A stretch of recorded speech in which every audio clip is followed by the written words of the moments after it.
All right. Well, hey, here we are again, New South Christians, and I'm going to tell you, we are going to have a great show today. I can feel it in the spirit. When I asked this young man to be on the podcast, he looked at me, let's do it. So we're gonna just start. Let's just roll, see where it goes. But anyway, this is Braiden Gordon. He's in my economics class. He's originally from Memphis. I'm going to let him introduce himself, and then we're just going to get started because I know it's going to be good. Yes, Go sir. for it. Thank I you. don't want to waste any time. Go for it. Thank you for having me. So yeah, my name is Braiden Gordon. Yeah. Originally I'm from Memphis. Actually, my family was originally from New York. I was there for a year, so I'm from New York, but not really. So okay. Yeah, so then we moved to Memphis because of my dad's job, and we were there for about 18 years, and then we ended up relocating to Gallatin again for my dad's job. So yeah. So you went to school here locally? I did not. So we were in Memphis. Like I was saying, we were in Memphis for 18 years. So I went to Bondland. I went to schools in Memphis. So Bondland Elementary School and Middle School, then Bartlett High School. And then originally I was at the University of Memphis. And then because we moved here, I transferred to Ball State. Okay. So what's your plan going forward? Because when I was talking to you in class, I was like, okay, you're in economics. Right. But you didn't give the typical answer. So let's get it out of the way quick so everybody know where we're coming from. Okay, so backstory, I guess there's three things about me that really make up my personality. And it's really just, in this order, is God, music, and cars. And cars? Yeah, I love cars. And me and my dad share that passion with music and cars and God, all those things. And so he taught me a lot. My whole family did. But growing up, I was like, you know what? I want to be a race car driver. And as I got older, I was like, you know what? I'm going to be a mechanical engineer. And that was the goal, to be a mechanical engineer and, make cars and design cars. The whole dream was to be that I was going to be part of the Ford racing team. I was going to design like the movie that was out recently. Okay, yes, the whole thing. Favorite movie. Okay. Yes, yeah. So as I was doing that, I already had musical ability. I was blessed with musical talents from God, of course, and my parents just teaching me. So or so I play guitar, vocal as well, but I play I think it's 5 instruments now, and I sing as well. God, this is like a Prince thing. Because Prince, he played everything. And, I mean, there was some of the music he played. I was like, oh, that's got to be a gift from God. I mean, for sure. I couldn't play one instrument. I can't imagine 5. Yeah. So, and especially with my parents, 'cause I've always been around music, and my parents were both very successful choir directors. Yeah. And my dad has made multiple projects and albums. He used to have a recording studio and a business. It was called, I think, DBR, if I'm not mistaken. So DBR? Yeah. Okay. So they would put out music, and they would do their own recording projects, now, their gospel projects. What kind of gospel? Yes, I'm just going to say, so it always goes back to the Christian music. For sure. So you're not going to go to the devil, huh? You're not going down to Music Row and serve the devil. No, not me. But yeah, so that's where my love for music came from. Okay. And so in college, the plan was to do mechanical engineering, and the real reason was I wanted to make money and not necessarily. I figured when you said that, I mean, because you're clearly your passion. I'm not in your math class or any kind of mechanical engineering. I hate math. I can tell this brother right here is serving God. I'm not in there. So and so when I was in college, I was going to do mechanical engineering and a music minor. And the thought process was, well, I love music and I love God, but I can serve God in other places, which you can, obviously. Sure. And I was like, I can serve God and I can be a part of like a worship team at my local church when I get into my mechanical engineering business, whatever I do. And that was the goal. So basically have money to do a career that makes money, which is fine. Do a career that makes money, and then to have that pay for like my musical things. And like I said, I hate math, but I knew what I was getting into. So I enjoyed the classes. Actually did pretty well on the classes. Did you finally bail out on the engineering? I did. So on the homework, I was doing pretty good. And it was like great. But when we got to the exam stuff, it did not love me back. God's calling went away quickly. I like that. So people I've told people a lot, I'm like, I love mechanical engineering. It just did not love me back. Well, that's like me in accounting. People say, because, why'd you major in economics? It's so boring. I said, man, you stroll across to accounting. Oh my God! The first day I thought, this is just sad. I'm getting out of here. Yeah, so it just wasn't for me. And it was the same thing. I really enjoyed like the idea of it, but getting into it, I was like, you know what? This is not for me. And so I went into general studies, and that was what I was in for the next semester. And so your plan here is just do the general studies and then move on to a 4-year school? I think that's the goal right now. Where would the 4-year school be? I think I haven't decided. Sticking with the music? I am. So I'm going with God. Yeah. So I finally decided. There's questions popping in my head left and right. I can't wait to get to them. But anyway, go ahead and finish. I've what's it called? I've I finally decided, I was like, you know what? I'm just gonna go with music. I know that's my passion, and I know that's what I want to do. And it doesn't make sense. But there's for me. not a lot of people encouraging you to do that. And it depends, because honestly, there was more people encouraging it than not. But because the people that my parents have surrounded me with, and then in turn I surround myself with, because they made it a point from a very young age. So you're around people that support and have like-minded. Exactly. And not even like-minded, but definitely people that will be honest with me and tell me the truth. So I surrounded by people, and of course people that are after God's own heart. So that was I was just gonna say, because I mean, if I'll just switch gears real quick. Because I know what I want to talk about, really. That's right. Now that you've opened up, we can go from there. We're gonna have to scare the hell out of a few people first. Oh gosh. So no, because I always remember that quote from the Bible, Jeremiah. I knew you before you were formed in your mother's womb, and I knew the plans I had for you. So I've always been amazed at that when you look at that, God 2,000 years ago knew who you were. It's insane. Knew where you were coming. Knows the last day you're going to be alive. And then he talks about, I read this book by John Bevere. It's called Driven by Eternity. So you know how long we're here? It's over. This, in terms of eternity, we're already done. Podcast over, life over, we're out. And he says that, he has a plan for everybody, and that also he has a calling, and that you have certain gifts and talents, and that when we stand in judgment, now this isn't the one that sends you to hell or heaven. It's the judgment he talks about, which is, okay, we haven't found out yet, but I have a feeling you have a lot of talent. You said you play 5 instruments. Is that a gift from God? Yeah, for sure. Okay, so his argument was, what were you supposed to do with that gift? Now, let's say you go down to Music Row, you hook up in rock, soul, the new country, whatever. You became you become the male Taylor Swift. And now you're a billionaire and everything. But when you sit down on Judgment Day, you're gonna be standing next to Jesus and say, okay, Braiden, let's check this out. This was the call I had on your life. He plays the video. If you had taken your talents and done this, you would have saved this many people. Okay, here's the one you chose. And that's the thing. Doesn't mean you don't get into heaven, but you sure ain't living close to God. I mean, you're not going to get on the high street. You're going to get down the low street. And he says that is what it's all about. So how do you break away from the lure? Let's say you do well. I mean, is it easy to get sucked into the world? Of course. I mean, it's always easy to get sucked into the world. Like it's because it's so appealing in the short run. But like you were saying, we're after eternity. So this life that we have. And when you think in terms of eternity, this is just every decision change. Oh yeah, this is just a dot on the whole thing. Exactly. Because it's even if I were to live like 100 years, that's a long time, but that's nothing compared to eternity. Yeah, what is it? The math or something divided into itself or into itself eternity? It's 0. So I'm here. It's over. It's really nothing.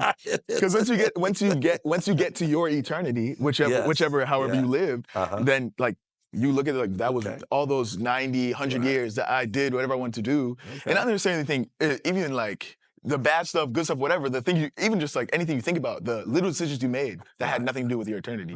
So, and that's not even to say like, oh, everything, like if I'm getting a bowl of ice cream, I need to pray, nothing like that. But like, it's the thing that you do, like the things you say, the way you carry yourself. Well, clearly you believe in heaven and hell, right? For sure. Well, just do me a favor. I do this with everybody. So describe heaven to me real quick. Braiden's view of heaven, just real fast. So I mean, without knowing and this is one of my struggles, is like actually diving deep into the word and fully, because like we were talking about before, I love music, and I have to catch myself a lot of times not to realize that music comes from the word, not the other way around. So that's the source. So I need to dig into the source. That's all. But who do you listen to? Because obviously, clearly, we were talking about Brandon Lake's obviously real popular now, and all the people. So who do you listen to? I listen to a lot of mix of people. I think one of my favorite groups, of course, is Maverick City, and one of my favorite artists is Joe L. Barnes.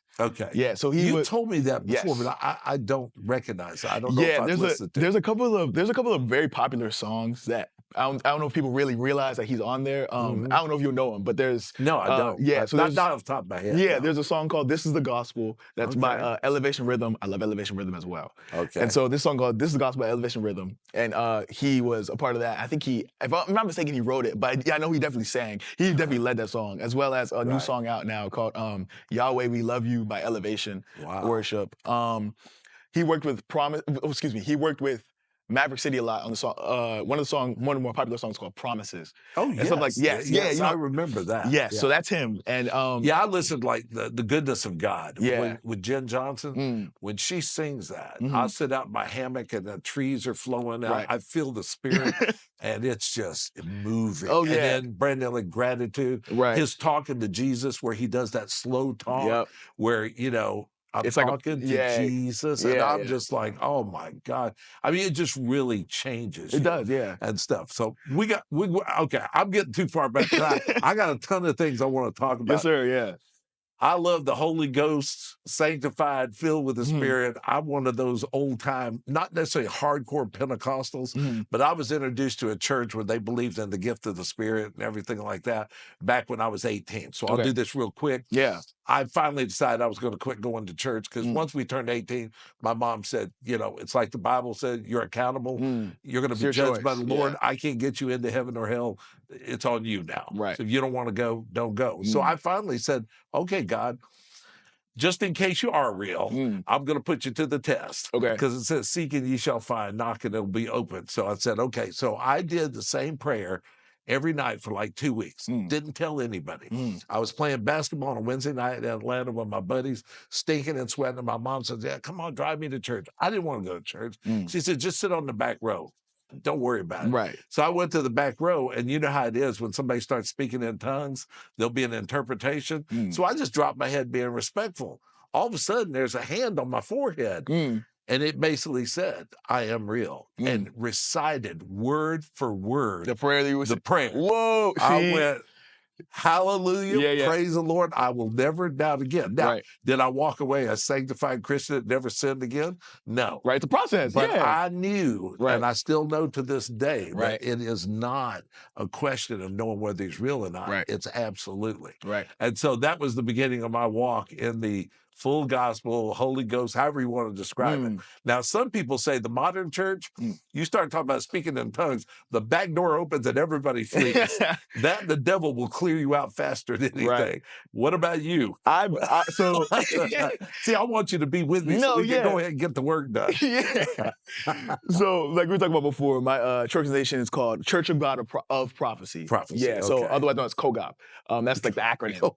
Yeah. So I like that. Yeah. It's really flowing, right? It is good. I like the way it flows. Yeah. So it's a global church, and there's a lot of different church like locations, but it's a global church. Okay. So we're Pentecostal. That's our denomination. Right.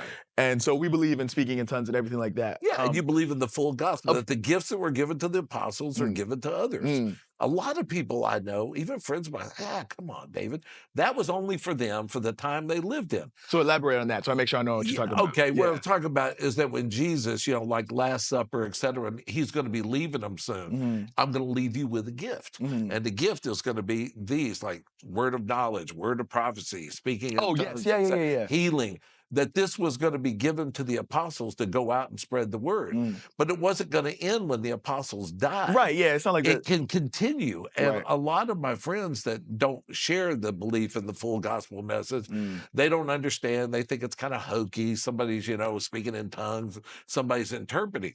But I can tell you for sure in my life, I have a book at the house. And every word that's ever been spoken over me, I write down. And when I look back, they've always been turning points in my life, and not one has ever not come to pass. Yeah. Now, does that mean people in the heat of the moment maybe don't get a little, maybe it's not the Spirit, it's more me or you? I'm sure that's possible. But for me, as my brother's a trained pastor in this, and he always said, there'll be the word, then there will be some kind of confirmation, and it will go back to the Bible, always. Because if it isn't in the Bible, then most likely they went off the rails. Right, you got to cross-reference everything with the Bible. So the idea rightly divided, of course. So the idea for me is, that's what I believe, that's what I follow, that's what I walk through. I don't knock other people's approach to that, but I've only had 2 or 3 people on I agree. share that. So that's why I just wanted to make that, so everybody knows where we're coming from. There's definitely, I don't think it stopped with the apostles. No, definitely not. No, I don't think it did either. Because somebody spoke over me and it came to pass. So. Right, because God gives people these gifts. Like, if we're talking, like, I don't want to make it like all about me. I'm just trying to relate in the best way I know how. So like, even it's about you right now. You gotta go for it. So even with the music, like that's something that God has given me the ability to learn instruments in a I want to say easier, but it's something that just makes sense to me. It clicks in my head. But if you've been called, and that's a gift from God, He will open the door. Of course, most definitely. But that walking in faith is it's difficult. Oh man, most definitely. I've had some recent turns, and it's like, man, I had to walk away from something I didn't want to walk away from. I'll just leave it at that. Yeah, but it's difficult. It was painful, but I finally knew. God just spoke to me this summer and said, until you let go and fully trust me, I'm not going to open that door. And I know people say, you talk to God. Yes. It's a personal relationship. You have to. Every day. Yeah. Now, is it an audible voice? Hey, David. Right. It depends on who you are. It can be, but it's a spirit. And what's come to pass since then has been greater than I ever could have imagined. Because you were obedient, But going through the pain, I would not, it's not a high recommendation. I said, you want to be lonely, you want to be depressed for about 4 or 5 months, you walk with God. Take the tip. But what waited for me on the other side was that's why it is highly recommended because it's an eternity thing. If He closes a door, the other door He's going to open will be better than you can ever imagine. Most definitely. Okay, I read it. I said I believed Once it. you go through it, but as the months started grinding, I was like, nah.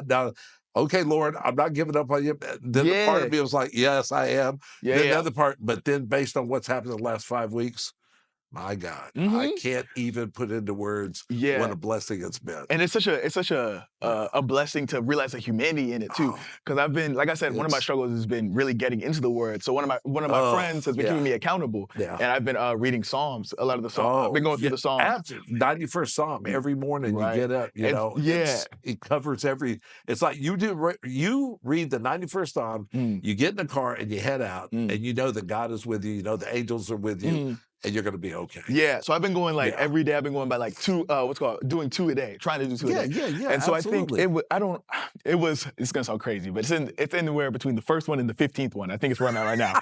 So somewhere. It's all good. Somewhere, I had an old youth leader that used to say, somewhere in that book. Somewhere in that book. So it's somewhere in the Psalm. There you go. It's talking about, it shows the humanity, like the writer is talking about, why have you forsaken me? My enemies are doing, really just saying, my enemies are doing better than me. Like they're living a better life. Yes. But at the end, he's like, you're still faithful, and I still trust you. So even through those hard times that we go through. Well, that brings up something I just popped in my head. Yeah. You're young. Yeah. So you're at the beginning. Yeah. I know that sometimes the road turned right and I went left and right. And I know I missed it. But I was reading in that book that some of the greatest people in God didn't start until late in life. Yeah. Like there's a guy named Smith Wigglesworth that if you talk to any preacher that's trained, he's considered one of the greatest preachers of history. Okay. He didn't start till he was 55 years old. And then there's all these other real famous people. So I look back and I really regret. I mean, there's been times I thought I didn't go the right route. Right. Now, does that mean it's over? No. My pastor says there's another calling and another calling. He'll have another. Now, is it the big one or whatever? But your calling can be as small as just being a good father, a good mother or whatever. Or it can be you're on stage with 20,000 people. I mean, because you both have a called. Yep. And your judgment is not based on, if you weren't in a 20,000 person arena, you're not going to get the good judgment. Right. Call. Both have a huge impact because you need both. Well, the impact of 2 people can have a huge impact. Of course. So that's pretty wild. So anyway, tell me about the fire in you. So what are you going to do? You're going to take these 5 instruments and do what? So my goal is to be, and this is crazy because it's always you're like fired up. And it's always difficult for me to say it because it's like we talk about the humanity of it. It's kind of scary for me to say it. Of course it's still the goal and the dream is to be a worship artist, like a Christian artist. That's like the Brendan Lake Maverick City, Chandler Moore, Joel was it Barnes. We the Kingdom? Stuff like that. Like those groups, right? That's just great. And speaking of groups, actually, we have me and my friends have a group. We have a Christian group, worship group. It's called Hickory Hills Worship. You can find it on Instagram. Are they on campus? No, we're spread across Tennessee. So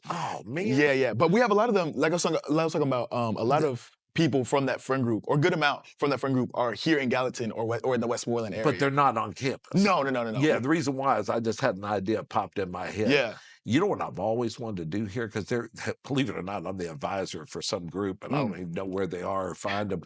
And I've always thought it would be cool if we had a group of Christian artists to, between class changes, off and on for the beginning of the semester, just play original live praise and worship music as people walk around, and then we can put signs up that say free advice, free advice, free advice.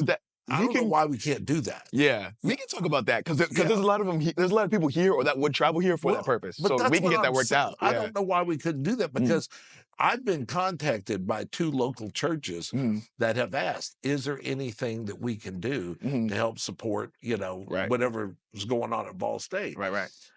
We don't do a really good job with reconnecting with those people. I think a lot of people are afraid. Like even this podcast, are we preaching to people? No, you're sharing your dream, because it's called New South Christians for a reason. What we're talking about is that the South isn't what it used to be.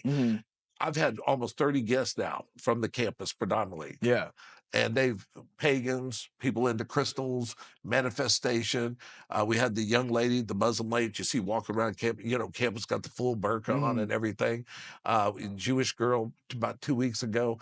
I mean, it's been a huge variety. Yeah. And that's the point. It's not, that should be. But does that mean God is dead? Because a lot of people look at your generation, there's 88 million of you, and they're like, okay, 40% of you don't even identify. You call yourself, I'm spiritual, but not religious. I may go to the woods and just worship with the trees. Yeah, spiritual what? Yeah. Oh, yeah, spiritual what? Yeah. And then a lot of people are afraid that how your religion goes is how the movement of God's going to go. Like some people go to the extreme and say, well, since you're turning off on God, you're killing Jesus. Now, I know that's more just to get attention. Right. But the numbers are there. Right. But then, so what do we do? If this is the Bible Belt where we were in touch with God, and it's filled with all these people that don't share that view, which is their right, then how do we refire up for God? Yeah. I know praise and worship goes there too. But there's you're way the more. Young guy I'm talking to. Yeah. So there's way more to that, because it's my generation is very much a generation that wants to know why and wants the answer and wants how we got there. Okay. So when my generation, I know it's sometimes been a struggle with me talking to the older generation about certain things, or ask why. Or especially when I was younger, because when you get older, there's much more mutual, not respect, but for lack of a better term, respect. If you understand what I'm talking about. Sure. So now it's a question of why, and if it's explained, okay, we get it. So my generation is very much we want to. If we're gonna do it, okay, cool, I'll do it. Explain to me why. So my generation again is I feel like it's very. I've heard a lot of people say this. I've heard a lot of people say both. I've heard a lot of people say that my generation what's it called, killing the Christian faith, or that it's going to be the ignition of it. And I think it's going to be the ignition. Because there's so much. I'm with you, because I believe you can't say you could kill it and not say you couldn't do the opposite of that. And I think it's so much. I think it's because how the fire, the type of fire that we have in my generation. It's now we're getting somewhere. Yeah. So it's the I want a personal relationship. Of course, I want to go to church and all these things. Yeah. But I think a lot of the times it's been a lot of checking off the box.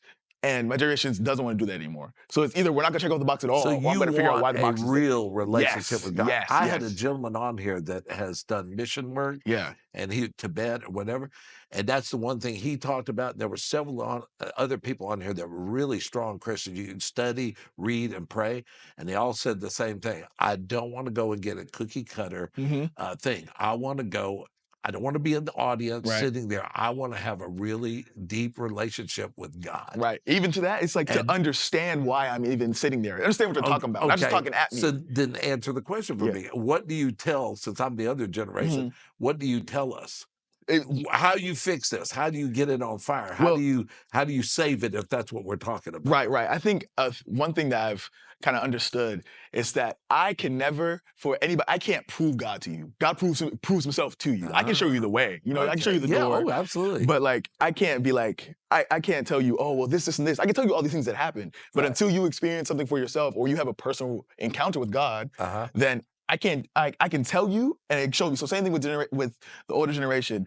Show us, tell us what's going on, because God has to do it in ourselves. You have to plant the seed. Even if you tell somebody, random scenario at a gas station, you tell somebody this random thing, about God, man, that's not real. You just planted a seed in the back of their head, because 10 years later, you might see it come to fruition, or you may never see it at all, but you did your job. Well, I'll tell you what, as far as in the spirit goes, I went up to a spiritual revival about a year and a half ago that broke out at a church school up in Kentucky. And I just woke up in the morning and I heard about it. And I thought, I think I know which one you're talking about. oh, it Yeah. was huge. Yeah, yeah. I know what you're talking about. To be honest with you, I canceled my class. I got up there and I got in the car because I thought I want to be where the revival is. Yeah, I forgot. I know which one you're talking about. I forgot what it's called. There were tens of thousands of people, and we were out on the lawn. The people in front of us were from Brazil. The people from behind us were Seattle. I said, "What are y'all doing here?"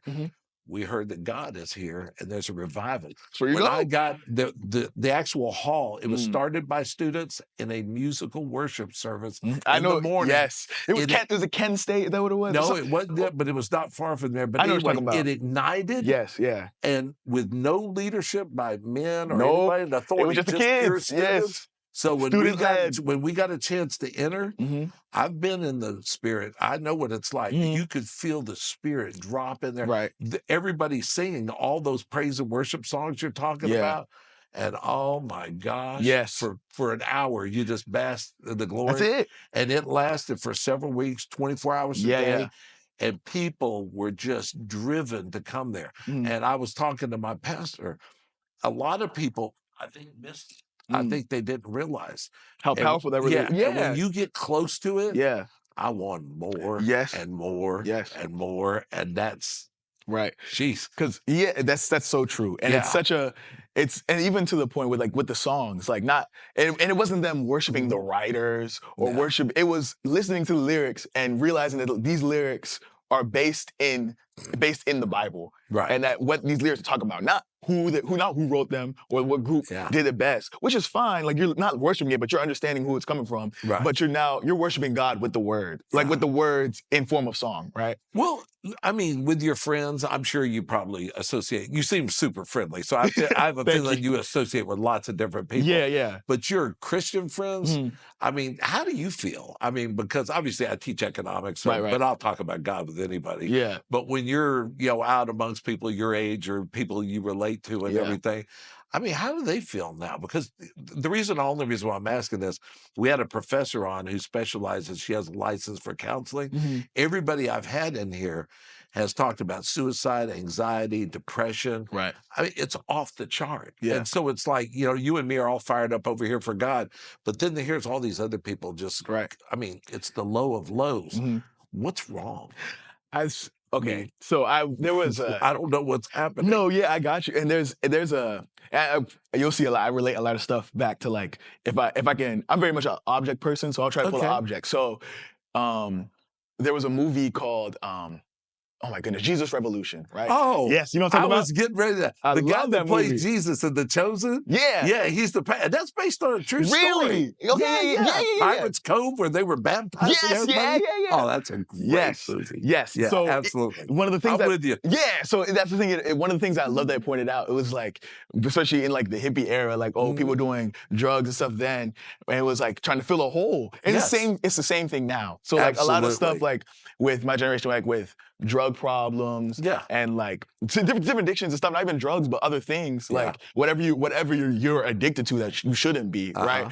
That's you're trying to, or something that or some substance that you're taking, right? You're trying to fill a hole. That's like, that can only be filled by one person. Wow. Like the 3-in-1 person. You know what I'm saying? I got to tell you, that whole movie, Jesus, it was from the Jesus movement of the 70s. And that grew into the mega churches and stuff. Yep. But that was a full gospel thing that was there. And it was in either Time or Newsweek magazine. I mean, it was huge. And Pirates Cove, they were baptizing thousands. Yep. And it was just unbelievable. Yeah. All right, I got to ask you one more negative, and then we got to do some positive. I can sit here all day. Yeah, I love it. Yeah, but I'm really curious. You know the whole issue. Your generation, a lot of people have left church over. A lot of women have been leaving lately. I think they feel like the interpretation of the Bible that women can't be in positions of leadership over men is a false interpretation. Right. So that's one thing. But the other thing has always been for your generation, the gay, lesbian, bisexual, transgender thing. So obviously you've identified as a Christian. I'm a Christian, but you're a young person. So you're out amongst a generation that's much more accepting. As a Christian, how do you handle that? Okay, so again, like object thing or past that I could pull from. In high school, I was in theater, right? And so there's a lot of people of the LGBTQ the old group. Stereotype, but you're right. Right. I love stereotypes that are true. Yeah. So there's a lot of people of the LGBTQ group that were in theater. Oh, it's fantastic. Yeah, and so before I got into theater, it was like, I was very much like, oh, nah, like, if this person tells me that they're LGBT, I'm not gonna respect them, da-da-da. But as I got there, I realized that these are still people, right? And so but I would still be honest with them because I would stick to my own personal convictions. Yes, exactly. And so if I have a lot of friends that are of the LGBTQ like group, persuasion, whatever, right? And so when they would ask me like, hey, how do you feel about me being gay, lesbian, whatever, right? I told them the same thing. I said, I love you. I don't love this. I don't agree with the life choices you're making. I'm not gonna support them. I love you. I don't like to sin. I love you though. And and it's the same thing. If you didn't ask me, and if we weren't in a position where I could tell you, I wouldn't just come out and tell you, you're wrong. That's not my place. Because you didn't ask. How's that helping you? I'm not bringing I'm not you. standing in judgment. Exactly. Because I can't judge you. Yeah. One of actually the leader of our group, the Hickory Hills Worship. Okay. He's a pastor in our organization, and we were talking about a church camp. We were all in a group. At first it started with conspiracy theories like, oh, is Pangea really before God broke up like the Tower of Babel, stuff like that. But it was like, I like that. Yeah, it was so much fun. And then we started going into some things. He got really serious, and he was talking about how when you're in the family, like the family of God, right? Then I have the right to quote unquote not judge you, still judge you, but in a not somewhere from malice, but in a point to help you. So criticize. Yeah, of course. So if you're in the family and I know you're a Christian and we're in the Christian family together, right? No matter denomination, or if you're pursuing a Christian life, like you are a Christian, no matter if you're Baptist, Pentecostal, all in between, right? You're still Christian. That's a little C issue, and we can get into that in a second. Go for it. So, but if you're in the family, then I have the ability to correct you. Because that's what we're here for each other for. Otherwise, why do we have church in the first place? Or even group fellowship? For me, even at my age, because I've always liked teaching, I like people. I've always liked them. I grew up in the military, so interracial. I mean, the families I lived around, an American GI lands in Korea, he'll find somebody to love.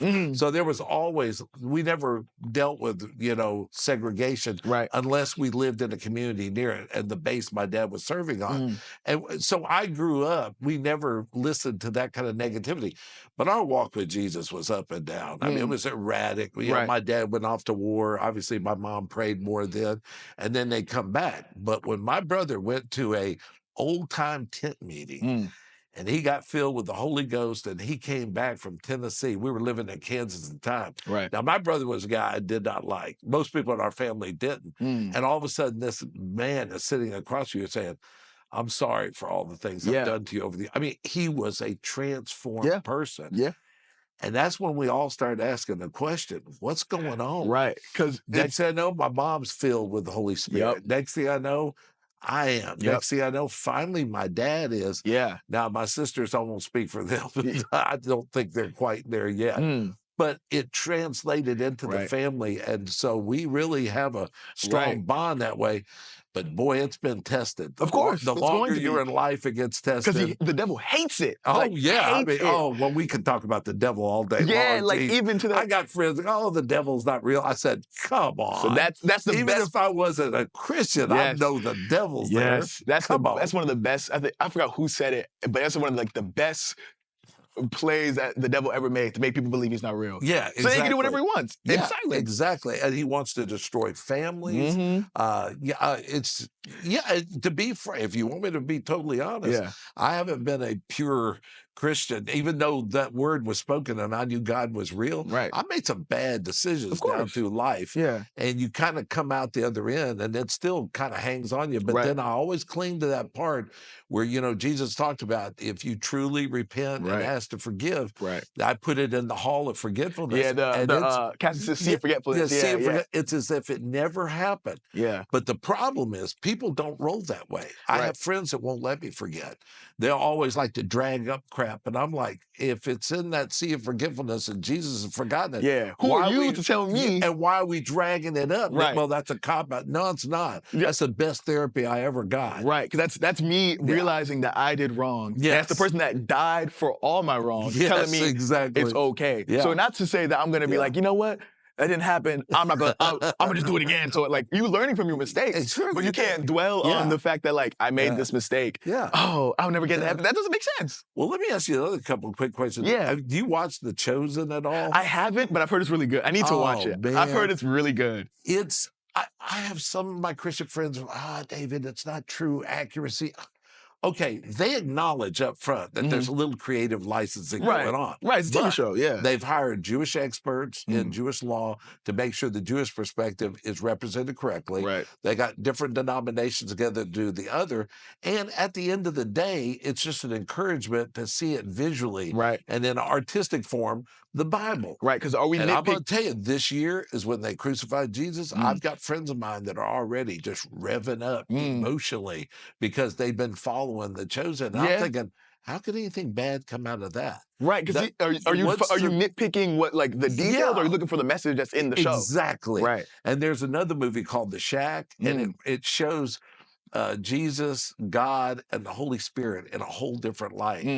It's a very powerful movie, but you're like, so Jesus Revolution, The Shack, The Chosen. There's so many things going on out there that I think God's using in ways that are just miracles. Yeah, and the same way with your music. I mean, I never listened to praise and worship. We had that old time gospel stuff, man. I'm telling you. I know what you're talking about. I listen to it now and I'm going, ooh, that's almost painful to listen to. So where's my? So I'm definitely hooked on the younger thing. So. Well, let me ask, I got to ask you a few other things because I got to go teach class here. But I could do this all day long. And I've already had a bunch of ideas. But I'm just curious, going back to what your passion and your love is. So you'll go to a 4-year school like an MTSU or something? So I think the goal, and I haven't fully made this decision, but the idea right now is to go to a school, Christian school called Lee University. Oh, I know Lee. Yes, yeah. So I've heard great. Yes. Yeah. So it's very. They're connected with COGOP very heavily. Yeah. I know a lot of people that are already there. My brother, wait a minute, what am I talking about? The guy that helps edit the podcast. His name's Isaac Height. His dad is our pastor. I think he went to Lee University. If I got that wrong, Isaac, I apologize. But he's a great guy. Super Christian and everything. He really liked Lee. Yeah, so I would love to talk to him about that too, because but I've realized like, okay, I could either, I'm still weighing that decision to go to the decision to go to a Christian school or go to a normal school and like go, an MTSU. Yeah, just go for music. Yeah, go for music. Yeah. And go and just be like, okay, I'm gonna get the music. You think God matters which one? I mean, I think I had to. I mean, I'm trying to figure it out. I'm trying to figure it out through him. And either way, it's not necessarily wrong, but it's what God wants me to do. Right. So if God wants me to go to MTSU just to go, or something, or another, absolutely. Yeah. So best thing too, like people forget that Christian colleges are still accredited colleges. Okay. So if I go for a music theater, like go to a music theater class at Christian college, it's not gonna be like, God is the sixth minor. No. Like it's gonna talk about. It's still an accredited college, so they still have to teach me like real music theory, but they'll still teach. But it can teach me in a way that they can't do at MTSU. You know. So, do you have original songs that you've already written? We have. That group has. Yeah. Okay, and your group is. Remind me one more time. Hickory Hills Worship. Where does that come from? So I know Hickory Hills. Yeah. So our church camp. One of the things that COGOP does, it has youth camps. Yeah. And we have a church camp here in Tennessee called Camp Hickory Hills. And so even though it's not... So you took the... Right, it's not affiliated with that church camp necessarily. We love that church camp, but you know. So do you do any solos, or are you always with the group? I've been trying to write stuff... Right now, I'm trying to write some other music, and we'll write something and we'll bring it to each other and like bounce the ideas off of each other. Of course, yeah, and then absolutely. So I've been trying to do some stuff, but not necessarily for solo activity, just to make stuff my own. So yes and no, like yes, but I do it with both. So yeah. Well, gosh, I wish we had a sample of it. I'd love to hear it. Yeah. Do you do a cappella? I mean, that's putting you on the spot, I know. But I mean, just out of curiosity. I don't have any. I haven't finished. Honestly, I haven't finished any. So I've started. I think I've started 2. So you got a little piece then? I really I haven't done anything original. Oh, come on. I can do Yesterday, All My Troubles. See, that's the Beatles. Oh, you mean yeah, that's the Beatles. I'm saying. You mean just like any song? Or? No. I was hoping it was something, just something, maybe a lead in to what you're, something just spiritually that maybe you feel led to do a song for you. So you don't have to sing it. Yeah, there was one song. So like the process. You get on your knees and pray, okay, Lord, touch my mind, my spirit, whatever. Give me the words to say. So this song is truly for you, about you, by you. Right. Okay. I so think, give me what you got. Got you. Okay. So it depends on what's going on. That happens a lot too. Because when we wrote our... I just sit here after listening to you, I think, this guy's sincere. He's not going to just wing it. Right. You know, and if you truly believe in the power and the miracle of God, then obviously you're going to go before him. Do everything with God for excellence. Taylor Swift can crank out those cheesy songs she does and become a billionaire. Somebody following the lead of God, I think, can do $2 billion. Yeah. So it was the one I'm working on right now, the two that I'm working on right now.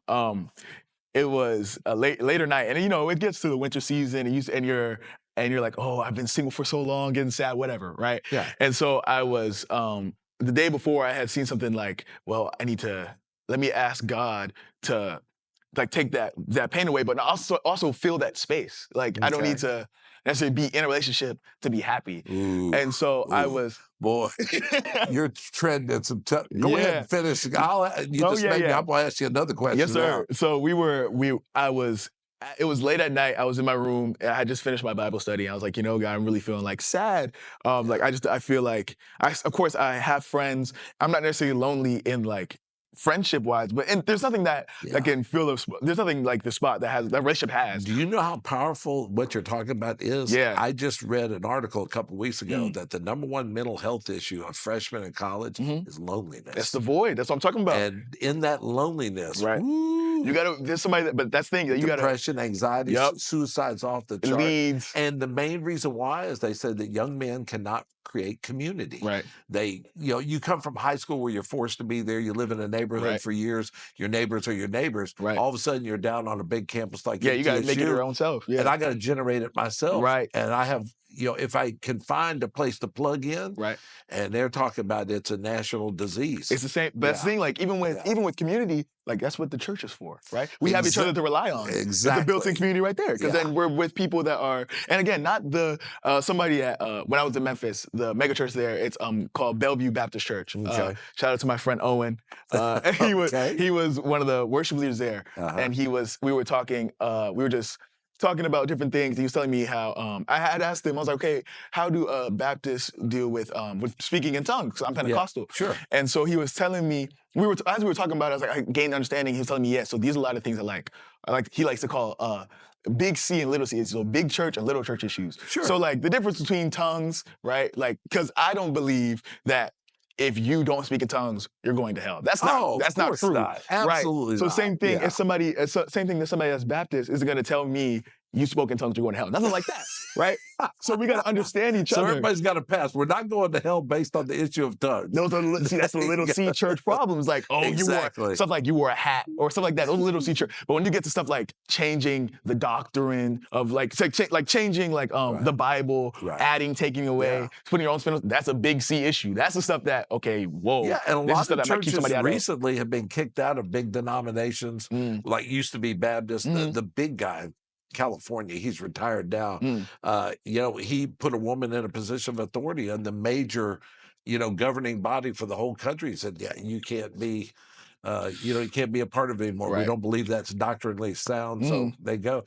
Sometimes when I watch Christians fight amongst themselves, I think we got bigger issues to fry. You got a country out there that's running rampant. You got the devil working on everybody. You got depression, anxiety, young people. You got the issue of the gay. And I'm thinking, man, we are in some really sad shape. Yeah. And we're fighting over what? Right. Yeah. I mean, that's really? like little C and stuff. I'm saying younger people are looking at the adults in the room going, is this God? Right. Is this how God rolls? And I'm thinking, I don't think so. Right. Exactly. Yeah. So to answer I left two things open-ended. So I'll answer real quick. Yeah, because I wanted to come back. No, you're good. So yeah, but I butted in. Go ahead. I'm sorry. No, you're good. So the first one, like we were talking about with like creating like a song. So for me, I was really sad that night. I was like, God, just it's like, speak to me, right? And so, of course, it wasn't an audible voice, but my thing is, I know one of the things that God has blessed me with, because everybody has multiple gifts. It's not just absolutely. Yeah. Yes, So one of the things that absolutely. He blessed me with, I was like, I was like, let me just pick up my guitar and like see. And and that's not saying like, oh, the guitar has nothing like that. I was just like, let me do something that feels familiar, that I know God can speak to me in this way as well. Sure, So I absolutely. picked up the guitar. I was like, okay. And I just started playing. I was like, you know what? I kind of hear something, a little bit of a song, right? Yeah. So I started playing. I had two, by the end of it, like it was, and again, this is like 1 a.m. I'm trying to keep it down. My brother's sleeping in the room across from me. And so I'm like, okay, wow, this is crazy. I'm crying. Like, of course, I'm not Yeah. somebody I haven't bawled in a long time, but I'm still shedding tears. Yeah. And I'm playing the guitar, and I had like at this point, I had now created 2 chord progressions, so 2 startings to a song. There was one song, and it was talking about, it was talking about please. I was like, please don't leave, right? Please don't leave, da da da da da da da. You roll with that. Yeah, that's what I was like. I gotta figure this out. So I was like, oh yeah, so stuff like that. That's how those came to be. But other ones, Sure. it changes depending on whatever. Yeah. Yeah, I had a recent situation where, and I'll do this real quick. Yeah. Somebody I really care about a lot. Mm. She had a situation. She's under a lot of stress right now and everything. But the bottom line is, she's never been to a full gospel church, and so I was trying to introduce her to the idea of God is much more than. And I'm not knocking how she's been, Right. but I said, just praying, and I'm going to seriously pray for you and pray for a word from God. And later that night, I mean, just doing some intense prayer, I just kept getting this idea that your teaching is your healing. Your teaching is your healing. Mm. I don't know what that really meant or something like that. And some people are going to say this sounds hokey, but it'll always be referred back to something in the Bible. Mm. I just opened the Bible and went like that. And I know that sounds cheesy, but it dropped right on Isaiah 54:17, where it said, no weapon formed against you will be successful. And basically, you're where I want you to be. And there's a reason you're here. And so the word in the Bible was, what you're going through, don't worry. I will protect you. The other part was, your blessing will be where I put you. And know that it is me. Right. Well, then the next day, she got an email that just blew open all the emotion and the tears. And it basically was validating exactly what it said. It was from a student talking about how the individual teaching had impacted them. And I just thought, man, He's on time, yeah. He's on time. Yeah. He's never late. He's Right. always on time. But to watch the impact that Yeah. was on her, I tell you, it just refired my engines for God and get you going. And just something that small. So how do you, I mean, I'm optimistic sitting here talking to you. I'm optimistic about what happened to her. I love the idea of the music and everything. So you feel positive about the future? I do. It's scary. Because always we're going to have to end, but we're always on a good note. Yeah. This is easy because everything's been good. So, I mean, give me the better of the best. I mean, I don't know. I'm very optimistic. I know that God has a plan for me for sure. I know that there's a calling on my life. And I know that there's many callings, but I know that one of these things is music. Yeah. And so it's scary to the point of just like the reality of it, to be like, okay, I don't know. Because I think I know what God's goal is, and so hopefully it's the same as mine, but I don't know the path. Like I don't know anything that's going. I just know that I think I'm supposed to go. Or I know that I'm supposed to go to a school, and I haven't even decided on which school. I think I know, which I do know. It's just scary to deal with the reality of like, I'm about to. I think I know, and I do know that I need to go 3 hours away, which in Memphis would have been 5. Sure. 3 hours away to this college I haven't been to. This was not the plan in life, but I know that this is what I'm supposed to do. And so I'm optimistic for sure. I'm optimistic. Yeah, I'm telling you, I'm fired up. I knew this was going to be fun because just having you in class, you're just one of those kind of people that you just look at you and you go, that guy's got something good and firing inside of him. Thank you. And part of that is being with God, because I know in my recent life, since when I was telling you when I went a different direction, I tell the Lord every day, not tell him or ask him. I said, Lord, I'm going to teach a class, but if somebody comes across my path today, let me be sensitive to the people around me. Right. There's never one day, I mean, it could be in the checkout line or somewhere else, that you don't get an opportunity to say something kind and nice to people. And it's just been a blessing. But I had to reach out in faith. I had to end a relationship. I had to make a lot of hard decisions. But where he's taken me to is just a miracle. I saw something that was talking about like, because God's gonna be at the door knocking, right? And he's like, okay, he's not gonna force himself in because he gives you the free will to choose, right? Sure. So, but once you let him in, you're like, have your way. He's like, oh, okay. And he's gonna destroy everything. Like if that table's not good, oh yeah, break that. That's my favorite table. My grandma gave me that. Boom, get it out of here. Like once you let him in, it's over, right? But you gotta let him in, and then you were like, why? This demolition is terrible. Like you're not gonna put me up in like a hotel so I get none. No, you're gonna stay where the demolition is. And then then you can see everything else change. Like, oh, that paint color that I loved, it's way better now. That grandma's table was terrible.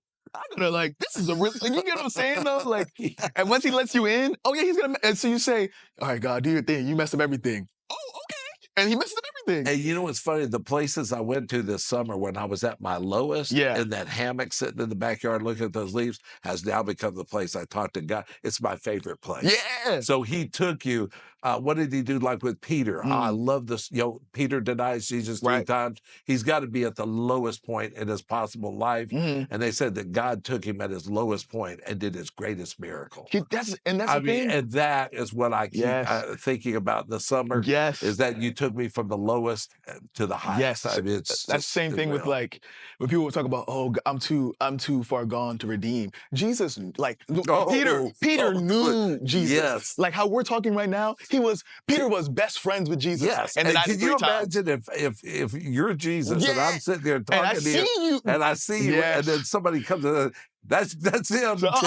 Haul him away, crucify him. Same thing with how low do you have to feel when that's over? Same thing with Paul. Paul literally killed Christians. Like the people, he hated and killed Christians, then became one in a day. Now, I don't like the end on a bad note, but you just reminded me of something else. All the apostles, have you ever looked at how they all died? I haven't looked into depth, but it's all horrific, right? Horrific. Yeah. It is. Martyrs. Okay, here's your reward. You're going to go out, you're going to be brutalized, you're going to be imprisoned, you're going to do this, and this, and then at the end, you're going to have your head chopped off, you're going to be crucified upside down.